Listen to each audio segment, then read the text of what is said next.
Assalomu alaykum. Bugun biz siz bilan koinotning eng fundamental va qiziqarli hodisalaridan biri jismlarning erkin tushishi mavzusini o'rganamiz. Bugungi darsimizda erkin tushish nimaligi, bu harakatning eng asosiy parametri erkin tushish tezlanishi, harakat tenglamalari va Galileo Galileyning bu boradagi tarixiy tajribalari bilan tanishamiz. Tasavvur qiling, qo'lingizdan koptokni tushirib yubordingiz. U pastga yer markaziga qarab harakatlanadi. Fizikada jismning faqatgina yer tortish kuchi ta'sirida bo'lgan bunday harakatiga erkin tushish deyiladi. Bu harakatda biz hozircha havo qarshiligini hisobga olmaymiz. 17-asrga qadar og'irroq jismlar yerga yengilroqlarga qaraganda tezroq tushadi deb hisoblangan. Ammo buyuk Galileo Galiley Piza minorasidan turli massadagi jismlarni tashlab, bu fikr noto'g'ri ekanligini isbotladi va ularning yerga deyarli bir vaqtda tushishini ko'rsatdi. Erkin tushish tekis tezlanuvchan harakatdir. Jism yerga yaqinlashgani sari uning tezligi ortadi. Bu tezlanishni G harfi bilan belgilaymiz. Va yer sirti yaqinida uning qiymati o'rtacha 9,8 metr sekundga teng.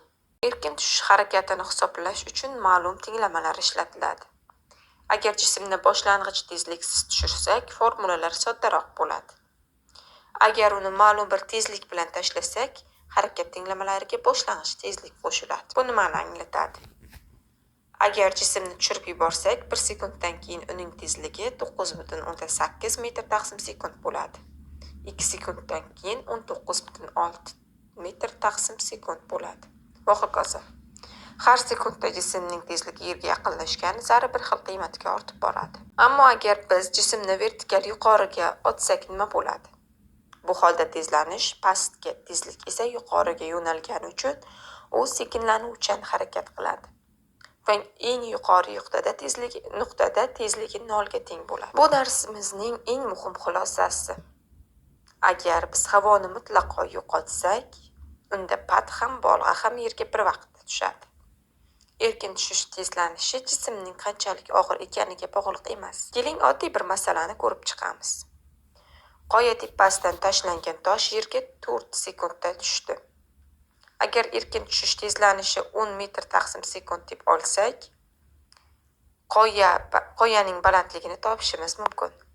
Bu formula orqali uning balandligi 80 metrga teng bo'lib chiqadi. Oxirgi fakt. J harfining qiymati koinotning hamma joyida bir xil emas.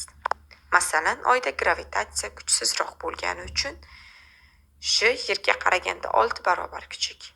Yupiterda esa ulkan gravitatsiya tufayli yerga qaraganda ancha katta. Xulosa qilib aytganda, erkin tushish bu koinotni tushunishimiz uchun zarur bo'lgan gravitatsiyaning eng sodda ko'rinishidir. E'tiboringiz uchun rahmat.